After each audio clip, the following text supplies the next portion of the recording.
Aldous Huxley's Island, Chapter 5. The sun was just rising as Dr. Robert entered his wife's room at the hospital. An orange glow, and against it the jagged silhouette of the mountains. Then suddenly a dazzling sickle of incandescence between two peaks. The sickle became a half circle, and the first long shadows, the first shafts of golden light, crossed the garden outside the window.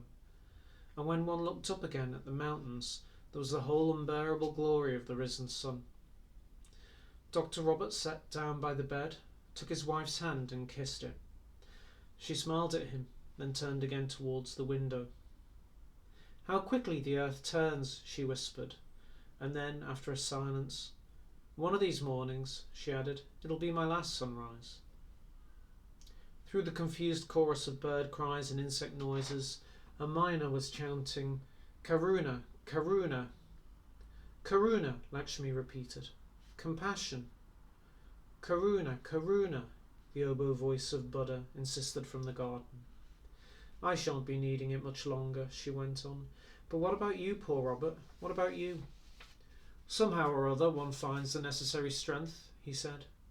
"But will it be the right kind of strength? Or will it be the strength of armour, the strength of shut-offness, the strength of being absorbed in your work and your ideas and not caring a damn for anything else? Remember how I used to come and pull your hair and make you pay attention? Who's going to do that when I'm gone?" A nurse came in with a glass of sugared water. Dr. Robert slid a hand under his wife's shoulders and lifted her to a sitting position. The nurse held the glass to her lips. Lakshmi drank a little water, swallowed with difficulty, then drank again and yet once more. Turning from the proffered glass, she looked up at Dr. Robert. The wasted face was illumined by a strangely incongruous twinkle of pure mischief. "I, the Trinity, illustrate," the faint voice hoarsely quoted. "Sipping watered orange pulp, in 3 sips the Aryan frustrate." She broke off. What a ridiculous thing to be remembering, but then I always was pretty ridiculous, wasn't I? Dr. Robert did his best to smile back at her. "Pretty ridiculous," he agreed. "You used to say I was like a flea, here one moment and then hop, somewhere else, miles away. No wonder you could never educate me." "But you educated me, all right," he assured her. "If it hadn't been for you coming in and pulling my hair and making me look at the world and helping me to understand it, what would I be today? A pedant in blinkers in spite of all my training. But luckily I had the sense to ask you to marry me, and luckily you had the folly to say yes, and then the wisdom and intelligence to make a good job of me. After 37 years of adult education, I'm almost human. But I'm still a flea." She shook her head. "And yeah, I did try. I tried very hard. I don't know if you ever realised it, Robert. I was always on tiptoes, always straining up towards the place where you were doing your work and your thinking and your reading. On tiptoes, trying to reach it, trying to get up there beside you. Goodness, how tiring it was. What an endless series of efforts, and all of them quite useless, because I was just a dumb flea hopping about down here among the people and the flowers and the cats and dogs. Your kind of highbrow world was a place I could never climb up to, much less find my way in. When this thing happened," she raised her hand to her absent breast, "I didn't have to try any more. No more school, no more homework. I had a permanent excuse." There was a long silence. "What about taking another sip?" said the nurse at last. "Yes, you ought to drink some more," Dr. Robert agreed. "And we're in the Trinity?" Lakshmi gave him another of her smiles. Through the mask of age and mortal sickness, Dr. Robert suddenly saw the laughing girl with whom, half a lifetime ago and yet only yesterday, he had fallen in love. An hour later, Dr. Robert was back in his bungalow. "You're going to be all alone this morning," he announced, after changing the dressing on Will Farnaby's knee. "I have to drive down to Shivapuram for a meeting of the Privy Council. One of our student nurses will come in around 12 to give you your injection and get you something to eat. And in the afternoon, as soon as she's finished her work at the school, Susila will be dropping in again. And now I must be going." Dr. Robert rose and laid his hand for a moment on Will's arm. "Till this evening." Halfway to the door he halted and turned back. "I almost forgot to give you this." From one side of the pockets of his sagging jacket he pulled out a small green booklet. It's the old Raja's Notes on What's What and What It Might Be Reasonable to Do About What's What. What an admirable title, said Will, as he took the proffered book. And you'll like the contents too, Dr. Robert assured him. Just a few pages, that's all. But if you want to know what Parlour is all about, there's no better introduction. Incidentally, Will asked, who is the old Raja? Who was he, I'm afraid? The old Raja died in 38, after a reign 3 years longer than Queen Victoria's. His eldest son died before he did, and he was succeeded by his grandson, who was an ass, but made up for it by being short-lived. The present Raja is his great-grandson. And if I may ask a personal question, how does anybody called MacPhail come into the picture? The first MacPhail of Parlour came into it under the old Raja's grandfather, the Raja of the Reform we call him. Between them, he and my great-grandfather invented modern Parlour. The old Raja consolidated their work and carried it further, and today we're doing our best to follow in his footsteps. Will held up the Notes on What's What. Does this give the history of the reforms? Dr. Robert shook his head. It merely states the underlying principles. Read about those first. When I get back from Shivapuram this evening, I'll give you a taste of the history. You'll have a better understanding of what was actually done if you start by knowing what had to be done. What always and everywhere has to be done by anyone who has a clear idea about what's what. So read it, and don't forget to drink your fruit juice at 11. Will watched him go, then opened the little green book and started to read.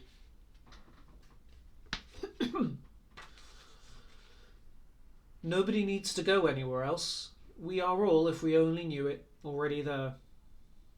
If I only knew who in fact I am, I should cease to behave as what I think I am.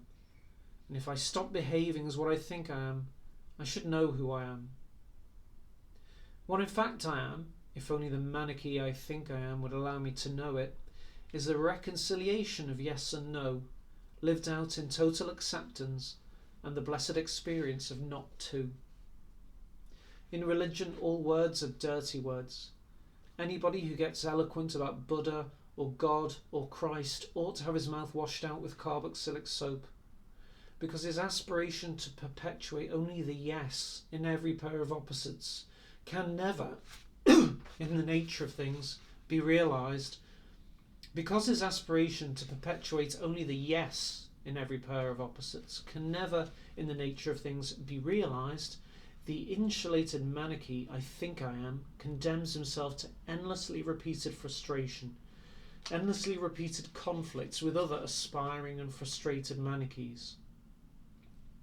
Conflicts and frustrations, the theme of all history and almost all biography. I show you sorrow, said the Buddha realistically, but he also showed the ending of sorrow, self-knowledge, total acceptance, the blessed experience of not to. Part 2. Knowing who in fact we are results in good being, and good being results in the most appropriate kind of good doing. But good doing does not of itself result in good being. We can be virtuous without knowing who in fact we are. The beings who are merely good are not good beings, they are just pillars of society. Most pillars are their own Samsons. They hold up, but sooner or later they also pull down. There has never been a society in which most good doing was the product of good being and therefore constantly appropriate. This does not mean that there will never be such a society, or that we in Parlour are fools for trying to call it into existence. Part 3. The Yogin and the Stoic, two righteous egos who achieve their very considerable results by pretending systematically to be somebody else. But it is not by pretending to be somebody else, even somebody supremely good and wise, that we can pass from insulated monarchyhood to good being. Good being is knowing who in fact we are, and in order to know who in fact we are, we must first know, moment by moment, who we think we are, and what this bad habit of thought compels us to feel and do. A moment of clear and complete knowledge of what we think we are, but in fact are not, puts a stop for the moment to the Manichaean charade. If we renew until they become a continuity, these moments of the knowledge of what we are not, we may find ourselves all of a sudden knowing who in fact we are. Concentration, abstract thinking, spiritual exercises, systematic exclusions in the realm of thought, asceticism and hedonism, systematic exclusions in the realms of sensation, feeling and action. But good being is in the knowledge of who in fact one is in relation to all experiences. So be aware in every context, at all times and whatever, creditable or discreditable, pleasant or unpleasant, you may be doing or suffering. This is the only genuine yoga, the only spiritual exercise worth practicing. The more a man knows about individual objects, the more he knows about God. Translating Spinoza's language into ours, we can say, the more a man knows about himself in relation to every kind of experience, the greater his chance of suddenly, one fine morning, realizing who in fact he is, or rather who, capital W, in fact, capital F, he, in quotes, is, capital I. St. John was right. In a blessedly speechless universe, the Word was not only with God, it was God. As a something to be believed in, God is a projected symbol, a defined name. God equals God. Faith is something very different from belief. Belief is the systematic taking of unanalyzed words much too seriously. Paul's words, Muhammad's words, Marx's words, Hitler's words. People take them too seriously, and what happens? What happens is the senseless ambivalence of history. Sadism versus duty, or, incomparably worse, sadism as duty. Devotion counterbalanced by organised paranoia. Sisters of charity selflessly tending the victims of their own churches, inquisitors and crusaders. Faith, on the contrary, can never be taken too seriously, for faith is the empirically justified confidence in our capacity to know who in fact we are, to forget the belief-intoxicated manichae in good being. Give us this day our daily faith, but deliver us, dear God, from belief. There was a tap at the door. Will looked up from his book. Who's there? It's me, said a voice that brought back unpleasant memories of Colonel Dipper and that nightmarish drive in the white Mercedes. Dressed only in white sandals, white shorts and a platinum wristwatch, Murugan was advancing towards the bed. How nice of you to come and see me. Another visitor would have asked him how he was feeling, but Murugan was too wholeheartedly concerned with himself to be able to even simulate the slightest interest in anyone else. I came to the door 3/4 of an hour ago, he said in tones of aggrieved complaint, but the old man hadn't left, so I had to go home again, and then I had to sit with my mother and the man who's staying with us while they were having their breakfast.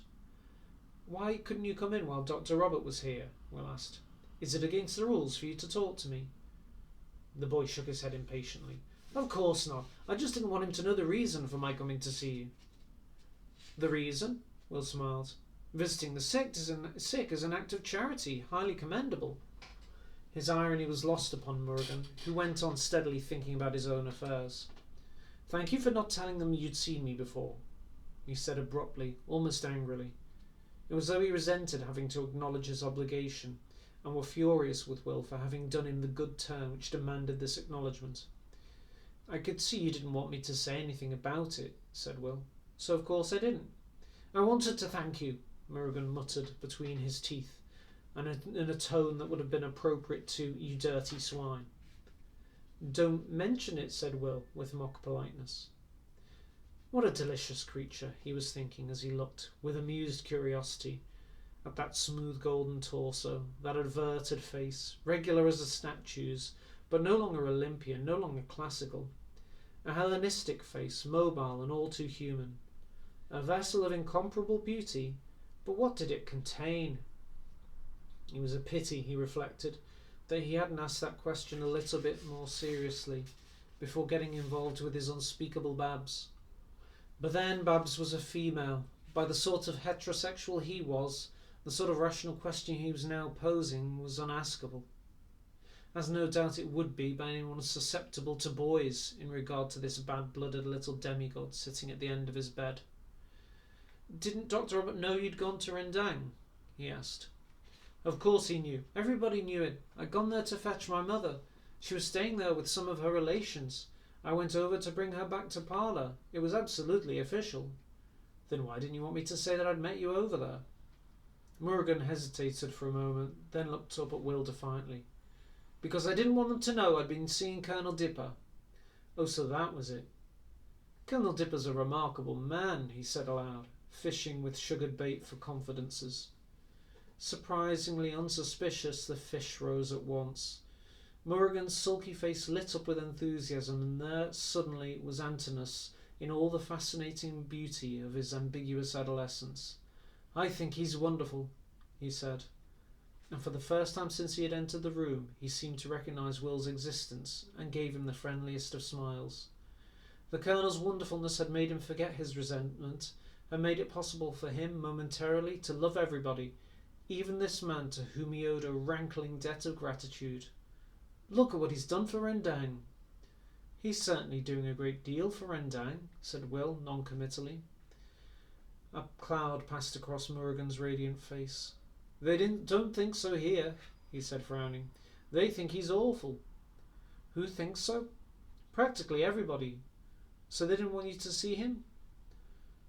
With the expression of an urchin who has cocked a snook while the teacher's back is turned, Morgan grinned triumphantly. "They thought I was with my mother all the time." Will picked up the cue at once. "Did your mother know you were seeing the Colonel?" he asked. "Of course, and had no objection. She was all for it." And yet Will felt quite sure he hadn't been mistaken when he thought of Hadrian and Antinous. Was the woman blind? Or didn't she wish to see what was happening? "But if she doesn't mind," he said aloud, "why should Dr. Robert and the rest of them object?" Morgan looked at him suspiciously. Realising that he had ventured too far into forbidden territory, Will hastily drew a red herring across the trail. "Do they think," he asked with a laugh, that he might convert you to a belief in military dictatorship?" The red herring was duly followed, and the boy's face relaxed into a smile. "Not that exactly," he answered, "but something like it. It's also stupid," he added with a shrug of the shoulders.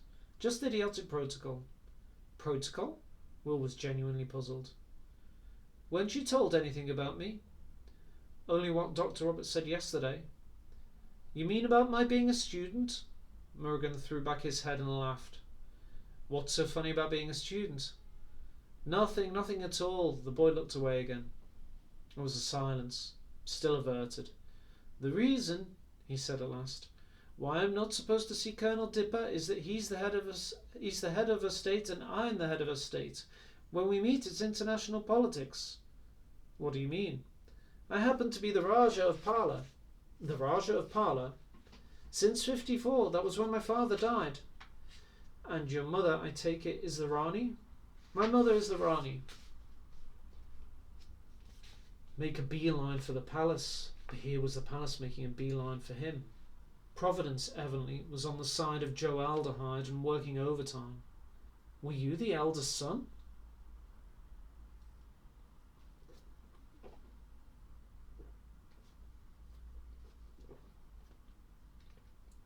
"The only son," Morgan replied, and then, stressing his uniqueness still more emphatically, "the only child," he added.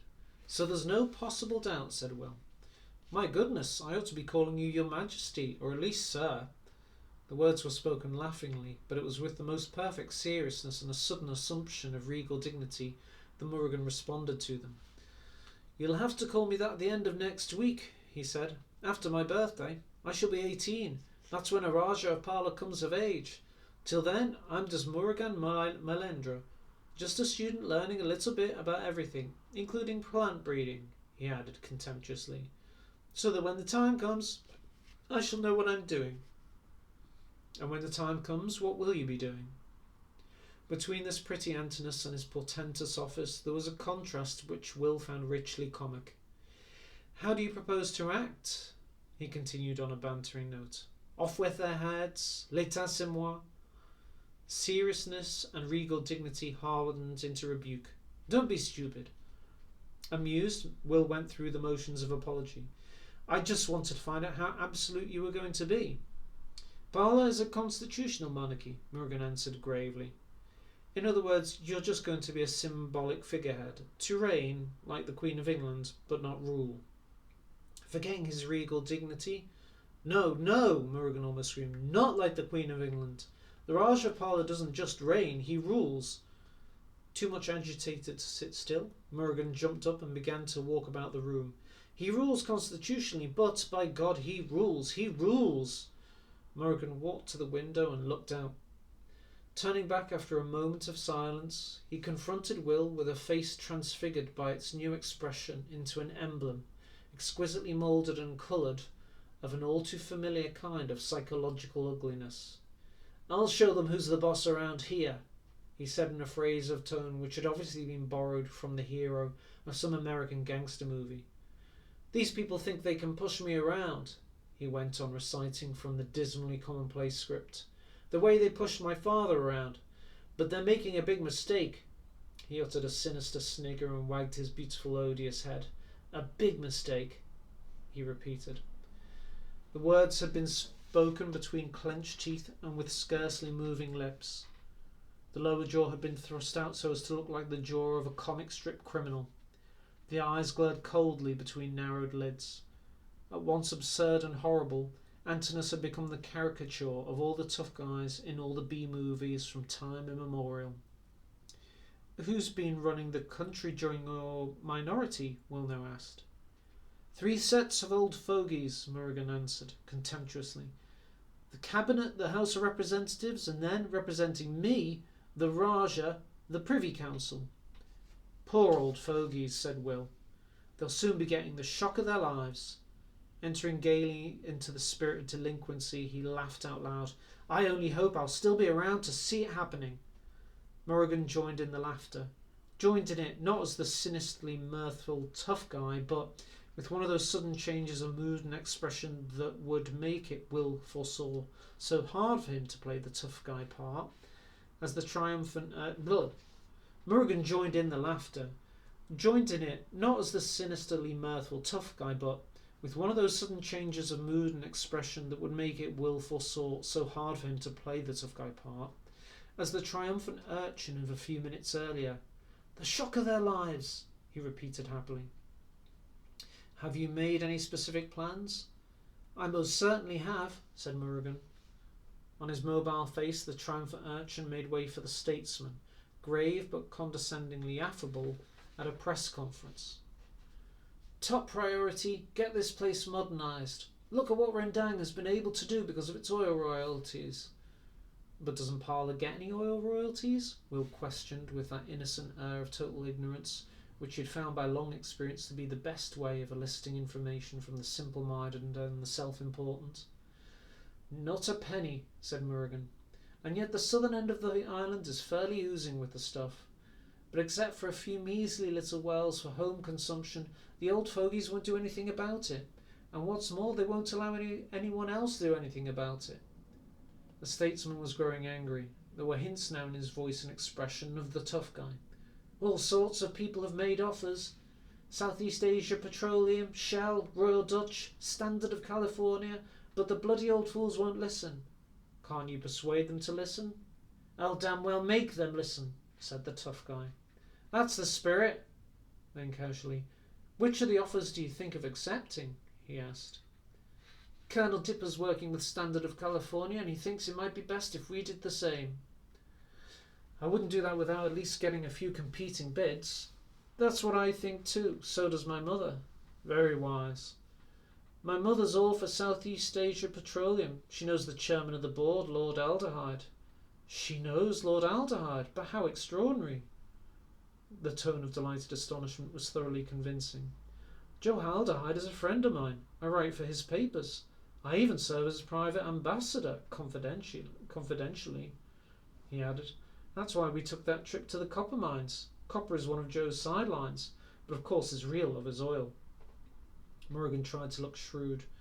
What would he be prepared to offer? Will picked up on the cue and answered, in the best movie tycoon style, whatever standard offers, plus a little more. Fair enough, said Morgan out of the same script, and nodded sagely. There was a long silence. When he spoke again, it was as the statesman granting an interview to representatives of the press. The oil royalties, he said, will be used in the following manner. 25% of all the monies received will go to world reconstruction. May I ask, Will inquired deferentially, precisely how you propose to reconstruct the world? Through the crusade of the spirit. Do you know about the crusade of the spirit? Of course, who doesn't? It's a great world movement, said the statesman gravely, like early Christianity, founded by my mother. Will registered awe and astonishment. Yes, founded by my mother, Morgan repeated, and he added impressively, I believe it's man's only hope. Quite, said Will Farnaby, quite. Well, that's how the first 25% of the royalties will be used, the statesman continued. The remainder will go into an intensive programme of industrialisation. The tone changed again. These old idiots here only want to industrialise in spots and leave all the rest as it was 1,000 years ago. Whereas you'd like to go the whole hog, industrialisation for industrialisation's sake. No, industrialisation for the country's sake. Industrialisation to make Parlour strong, to make other people respect us. Look at Rendang. Within 5 years they'll be manufacturing all the rifles and mortars and ammunition they need. It'll be quite a long time before they can make tanks, but meanwhile they can buy them from Skoda with their oil money. How soon will they graduate to H-bombs? Will asked ironically. They won't even try, Morgan answered. But after all, he added, H-bombs aren't the only absolute weapons. He pronounced the phrase with relish. It was evident that he found the taste of absolute weapons positively delicious. Chemical and biological weapons? Colonel Dipper calls them the poor man's H-bombs. One of the first things I'll do is to build a big insecticide plant. Morgan laughed and winked an eye. If you can make insecticides, he said, you can make nerve gas. Will remembered that still unfinished factory in the suburbs of Rendang Lobo. What's that? He had asked Colonel Dipper as they flashed past it in the white Mercedes. Insecticides, the Colonel had answered, and showing his gleaming white teeth in a genial smile. We shall soon be exporting the stuff all over Southeast Asia. At that time, of course, he had thought that the Colonel merely meant what he said, but now, Will shrugged his mental shoulders. Colonels will be colonels, and boys, even boys like Murrigan, will be gun-loving boys.